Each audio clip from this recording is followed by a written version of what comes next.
Hello friends, today we are going to study the topic building bylaws under the subject building planning and drawing. So in the first part of the topic building bylaws, we'll be looking towards some introduction towards these rules, or we can say bylaws. How it is important and how it is related to civil engineering. So starting from the introductory part, the rules and regulations framed by town planning authorities covering the requirement of building, ensuring safety of the public through open spaces, minimum size of rooms, height and area limitations, etc. are known as building bylaws. So getting deeper, these are rules and regulations. So one thing is fixed. These are some rules, norms and regulations that are framed by town planning department or town planning authorities. Rules and regulations which are framed by town planning authorities. Now what does it cover? Covering the requirements of building. So this becomes the first point, requirements of building. What are the requirements of the building, or what can be the requirements of building? Now we are connecting this to a subject building planning and drawing. Ensuring safety of the public.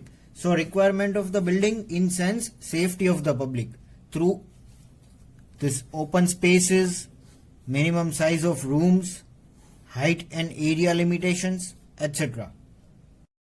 So these rules and regulation will cover open spaces of our building, then minimum size of rooms of our structure in our buildings, then height and area limitations, that is for our building.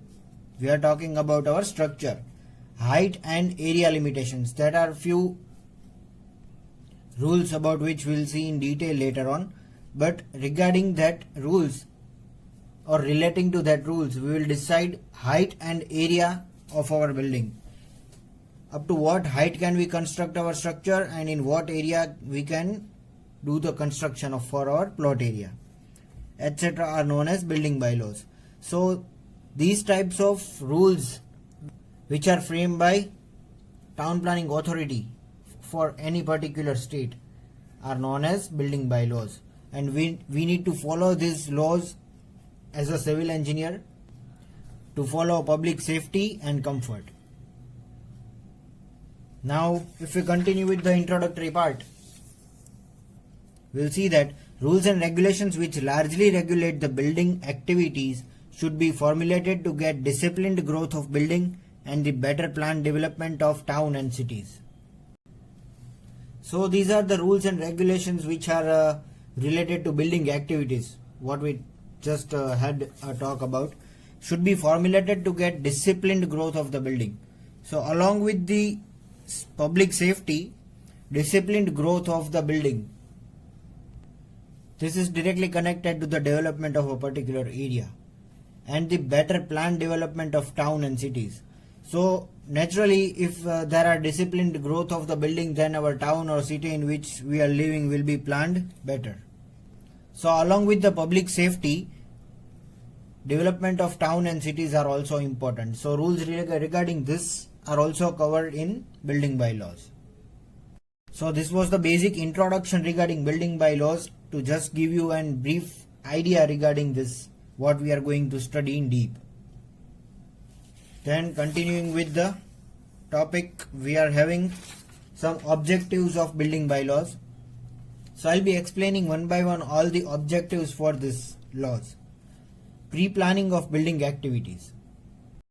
So before the execution of the construction work, we will be having some pre-planning of the building activities, in the sense in what area can we construct, up to what height are we going to go. These are pre-planning norms. Then allow orderly growth and present FSR development. So if we talk about a town or city, we will be having an orderly growth if we follow this building bylaws. And here is a mistake, this will be a prevent FSR development. FSR development will not be there if we follow this building bylaws. Then provisions of building bylaws usually afford safety against fire, noise, health hazards and structure failure. So previously just we discussed that it follows the public safety. So how does it follow the public safety in detail? If we talk about, it usually affords safety against fire. So we are having some planning for this fire exit and all. Then noise. If our town or our area is planned haphazardly, then there will be problem of noise. But here if we follow these rules, then we can live peacefully and comfortably. Then health hazards and structure failure. So in which area what kind of foundations and what kind of structure can be built directly depends on the building bylaws. For example, near airport we cannot have a high-rise structure. The height of the structure can only be decided by that authority in that area. So these were all the provisions for this public safety. Then next point is provide proper utilization of space to achieve maximum efficiency in planning. So if you are buying any property, then we need to follow this building bylaws to achieve the maximum efficiency in planning. In short, we can have the maximum utilization of the space of what we are getting. So for this solving of the space issue, we have to follow this building bylaws. It provides health, safety and comfort to the people who live in the building. So people living will be having good health and hygiene. Then they will be following the rules to have the safety and comfort. So these are all the points which are related to our introductory part, so I am not getting into deeper at this point. To provide proper approaches, light, air and ventilation.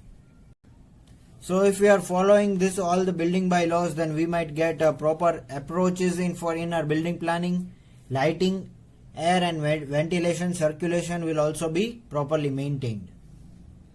So these were the 6 major points as an objective for the building bylaws.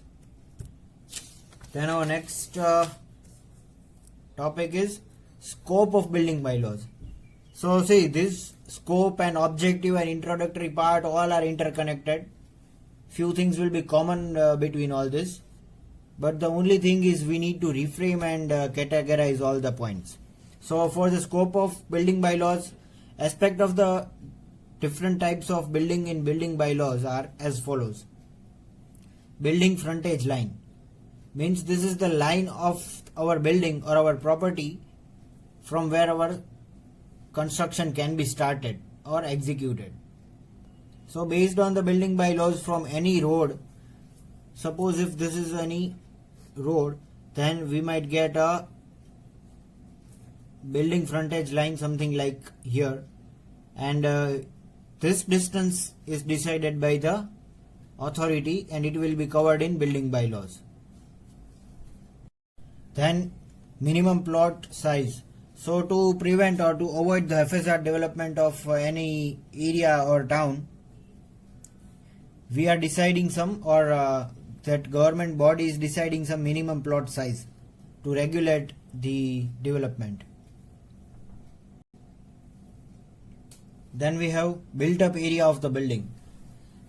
So suppose this is our plot area. We cannot construct our structure in this entire plot area. We need to leave some margin, and even we need to have some rules and regulations to follow. So these rules and regulations will be covered in building bylaws, that in what area we need to construct, that is known as building built up area. And there are numerous more areas like carpet area, super built up area. We'll be discussing in that later on, but this is just a point which is covered under the scope of work. Then fourth point is height of the building. So as I gave you just an example, that if we are constructing any building nearby the airport area, then we cannot have any high-rise structure. Similarly, in each and every area we need to have some rules, that up to what height can we go for any structure, and that basically depends upon the roads which have been covering nearby the or offsetting our plot area. So this height of the building is also under the building bylaws. Then provision of safety, water supply, drainage, proper light and ventilation.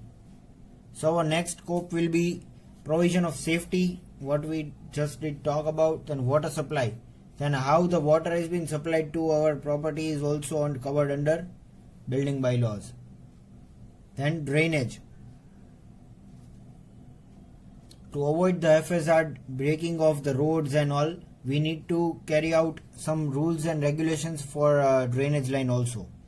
Similarly for water supply line, so that after the construction of our house we need not to break all the roads. Proper lighting and ventilation are also under the scope of building bylaws. Then requirements for off-street parking space. So in any area we need to have some norms regarding some parking slots and some common area where we can park the vehicles. So in short, some space should be left as it is due for the parking purpose. Then 7th point is size of the structural element. So size of the structural elements like size of beam, columns, minimum size we need to give into the building bylaws depending on the areas. If that particular area is not having enough bearing capacity, then we have to give dimensions for these structural elements bigger. So these were the scopes of building bylaws, and the last point will be covered under introductory part, that will be applicability of building bylaws. So what are the applications of building bylaws? See, this is also interconnected with the objectives and scope. So now let me continue. New construction. So if we are having any new construction or we are going for any new construction, we need to follow the building bylaws for, we know that safety and comfort. Additional and alterations to a building. So if we are making any alterations to our building, we are building extra rooms or whatever, we need to take the permission from the authority and then perform the task. We cannot directly execute the construction work, and that will be under building bylaws. That will be mentioned in the building bylaws. Changing of the occupancy of the building. So if we are going to change the occupancy or the purpose for which we have built the structure, so for example residential to educational or educational to agricultural or agricultural to residential. So these were some of the examples. Then if we are converting, then we need to follow this building bylaws. There are some regulations, there are some fees which we need to pay before doing this task.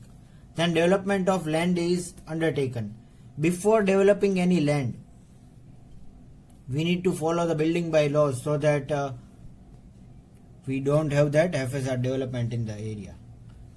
In demolition, see, if we are even demolishing any structure, there are few norms where we need to follow before starting of the demolition. So this will also be mentioned in the building bylaws. These were each and every detail for the introductory part of the building bylaws what we studied today. So that's all for today, and thank you for watching.